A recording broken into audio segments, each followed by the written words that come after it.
Krisis kepercayaan tentara cadangan pasukan pertahanan Israel atau IDF saat ini terus membayangi Kepala Staf Herzi Halevi. Sebuah studi oleh Institut Misgaf untuk Keamanan Nasional dan Strategi Zionis mengungkapkan hasil yang mengejutkan pada Kamis 29 Agustus 2024. Di mana dalam hasil studi tersebut 58% prajurit cadangan telah kehilangan kepercayaan pada Herzi Halevi.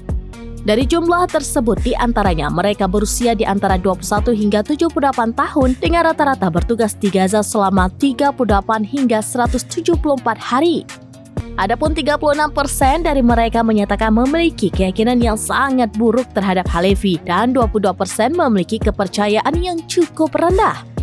Sebagian dari pasukan cadangan meminta Halevi untuk segera mengundurkan diri dari Kepala Staf IDF. Tampaknya ini bukan pertama kali pasukan cadangan Israel mendesak pengunduran diri Halevi. Pada Juni 2024 terutama menyoroti operasi di Rafah, sejumlah perwira cadangan terkemuka telah mendesak pengunduran diri Halevi. Terbaru adalah Mayor Jenderal Cadangan Israel Yitzhak Brik. Brik mengkritik Halevi, menyebut Halevi seharusnya dimasukkan menjadi salah satu sejarah terburuk bagi pasukan Israel. Pernyataan Brik ini muncul tepat setelah Halevi mengangkat Shlomi Bender sebagai Kepala Intelijen Militer atau AMAN.